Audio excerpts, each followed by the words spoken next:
some exciting news. I'm driving home from treating myself to some new art supplies. So basically what happened was I was given a lot of vouchers recently to my local art shops. Then I also got some paper that I want to try out because kind of I've just been using the paper that I used in high school because it was there and it's what my teacher said I should use, and I haven't really experimented with any new paper yet. So, not turning there. Am I turning here? I am. So I'm just going to experiment with some different kinds of paper, see which one I like best, and then I suppose whichever one is my favorite one will be the one that I will use for a little while until I find a new favorite one.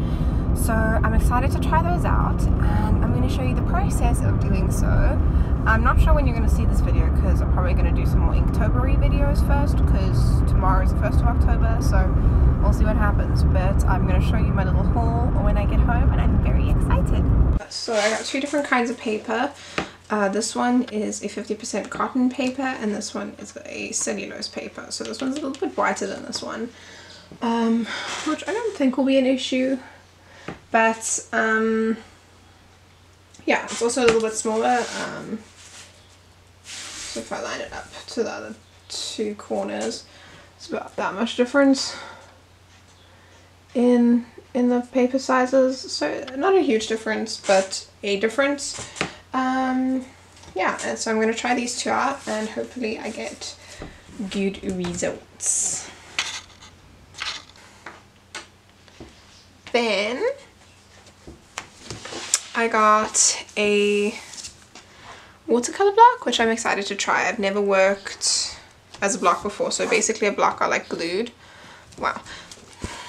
Blocks are glued on all four edges. So you just kind of paper it and then you have to like slice it with the knife to get the page off. It basically just stops your page from warping. So I'm very excited to try this out. I've never tried block before, so this is kind of going to compete with the other papers that I have in the big sheets. I got what I did, things that I need to replace and stuff, and I was literally there. So let's get into hobbycraft. What hobbycraft is, whose story. So we're going to go through that first.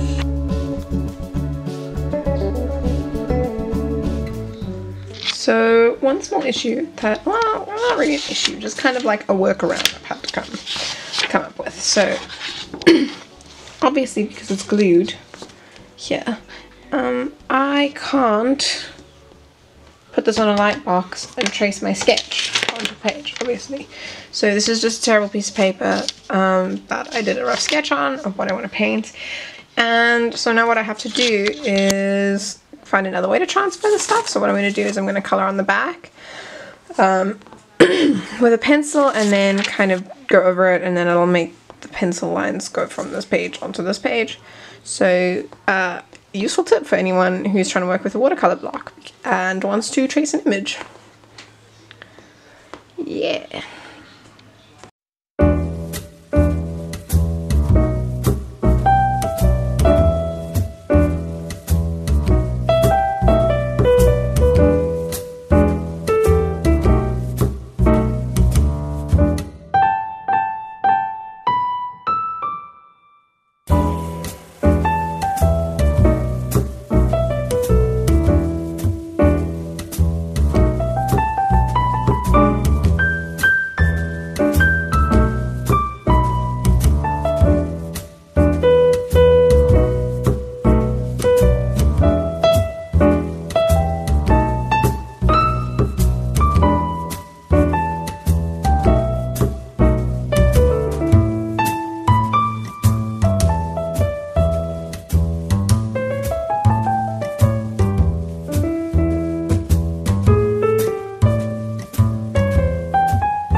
So I did my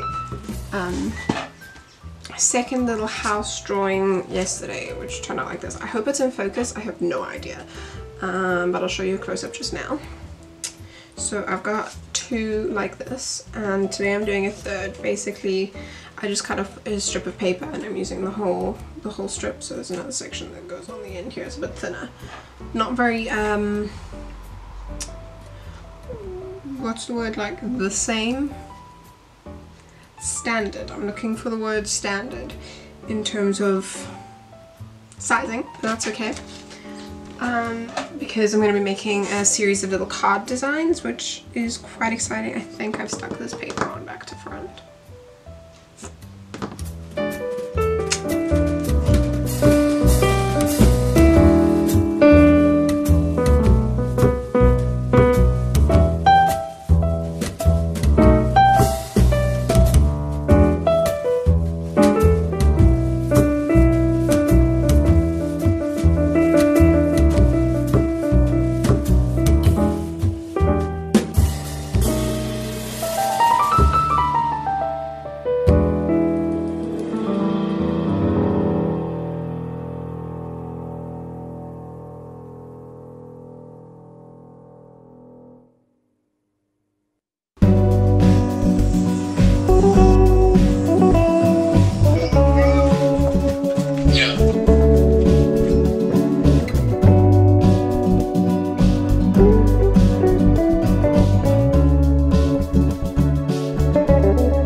Hey guys, so just as a bit of an update, I want to do a quick, not comparison, but just kind of like views on some of the watercolor stuff that I've done of late. So these two are with this paper, which is this watercolor block, the Langton. It's a $1 rounding watercolor block. It's not super expensive. Like definitely the Arches watercolor block was about 5 or 6 times the price of this one. So this is more of a cheaper one. And then this, wait for it to adjust. This one was made with a big sheet of Fabriano paper. I just cut off a smaller section of it. And then these two pieces here are the ones that I made with the cellulose paper. So it's the other big sheet of paper that I got that I showed you in the beginning. It's the slightly yellower one that's made of cellulose instead of cotton. So the first one I want to talk about is the one on the Fabriano paper.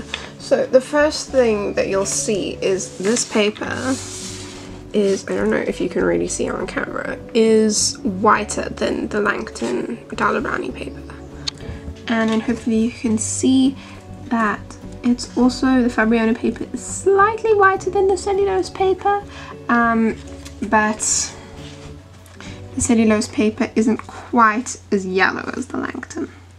Which doesn't really bug me, but, because, I mean, if you look at this on its own, you don't really notice that it's not white kind of thing. So, it's not really an issue. The second thing I wanted to talk about, so I don't know how well you can see it, but like in the trees here, I used much more of like a layer heavy technique and a water heavy technique. So here I went from, especially in this tree, I think you can see it the best, I went from a dark tone and then blended it out. And I don't know if this is a testament to the paper or the watercolors, but it blends out really smoothly. Like you can kind of see it in the grass here as well. But I wasn't going for an as cleanly blended out thing because I wanted you to see the, you know, the distinct shadows. So this paper handles water really well, and I hope it would because it's really expensive paper.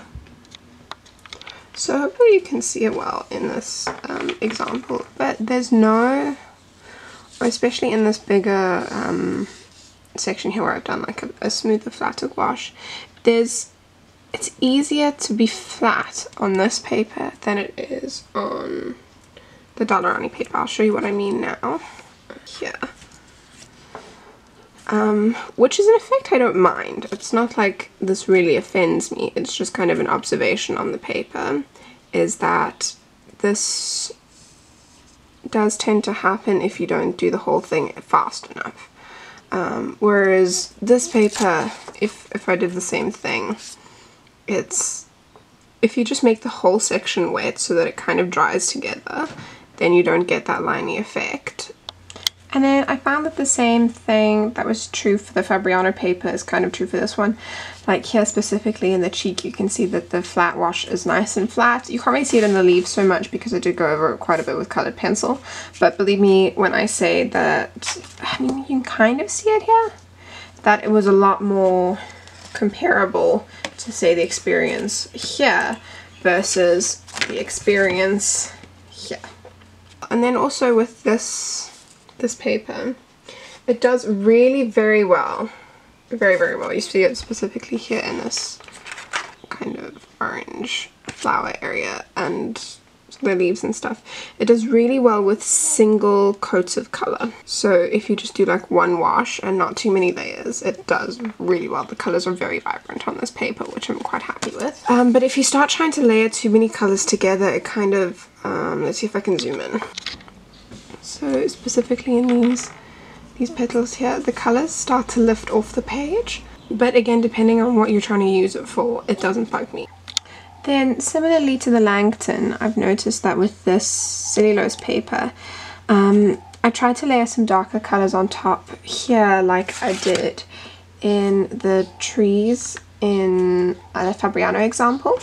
But with this one, I don't know if it's because I was using a wetter, like the paint was a bit wetter or whatever, but I mean, it's not bad, it doesn't bug me, but it just started lifting off some of the colours, but that also might have just been the watercolours I was using. So I'll have to do more tests on that one, but in that way I feel like the Fabriano ever so slightly out edges the cellulose paper. So I think as a cheap alternative, this Langton paper is working out really beautifully. I'm really enjoying this. But I think if I'd had to choose between the Langton and the cellulose paper would win, simply because I do tend to do work where I do use a little bit of shading, I add extra colours in, I do lots of washes, and I think this paper, especially just because it's a thicker stock, handles that a lot better than the Langton. You know, guilty pleasures are a thing, and I think I really like this Fabriano paper, so I don't know, I'm torn. And so, in summary, I'm just going to give a direct comparison between the three kinds of papers. So the first comparison is that they're all 300 gram, which is nice because thicker watercolor paper is better. But for some reason, I feel like the Langton is thinner than the other ones, even though on the thing it says 300 gram. So that might just be me. Then the next one is the kind of paper that it is. So Fabriano is a cotton-based paper. The cellulose paper I can't actually remember the brand of, but it was the only cellulose paper in the store, so I presume if I say cellulose to them they'll remember. So that's obviously made of cellulose, which is pretty similar to cotton because it's also plant-based. And then I think the Langton is made out of cotton. It doesn't say, it just says like all of these other pieces of information, but doesn't actually say if it's a cotton paper or not. So I'm assuming it's cotton because that's what most watercolor papers are, but I could be wrong. Also, the things that I've highlighted in blue are the things that I like about paper or that I'm looking for in watercolor paper, just so you can understand my kind of color coding. Then in terms of the color of the paper, the Fabriano is the whitest and the Langton is the creamiest. It doesn't really bug me that it's cream, it's just the fact that the Fabriano paper is whitest makes me very happy. Then in terms of water handling, the Fabriano and the cellulose paper were very comparable. They were hardly different, whereas the Langton doesn't do lots of water as well as the other two. It just, I don't know, it either takes the colour off or something funny happens to the paper. It just doesn't do as well as the other two. Then the Fabriano and the cellulose are very close in terms of the amount of washes and layers you can do. It's just that the Fabriano did a lot better with the layering of the dark colours on top of the previous layers. So in that way, it kind of edged out the cellulose paper. And the Langton's great for single washes. The colours are vibrant, it's beautiful, it just doesn't do many washes very well because the colours start to lift off the paper. And I use the same watercolours with all three papers, and I found that was the case with the Langton. So I think it's the paper, not the watercolours. So in terms of smooth washes, all papers were great. If it's a single layer, even the Langton did a great smooth wash. The gradients were very good in both the Fabriano and the cellulose, and not so good in the Langton. Although if you're looking for texture, the Langton is the one for you. And then just in terms of my emotional connection to the paper, I think the Fabriano is my favorite. There's just something about using it that makes me very happy. The cellulose is a very close second. So if I couldn't have the Fabriano, I'd be very happy with the cellulose. And the Langton, I like the paper. I'm just not as emotionally fond of it as the other two. And then in this one, the Langton did far better than the other two, and that is in its ease and transportability. So with the two large sheets of paper, I have to cut up the paper, or I have to trek with very large sheets of paper around with me. When I am going to paint, I have to tape the paper and stretch it. I don't do that all the time, but definitely taping the edge of the paper is something you have to do each time. Whereas with the Langton, you can just pick up the pad and go, and then when you're done, you just take off the piece of paper. So in that sense, it's very, very easy.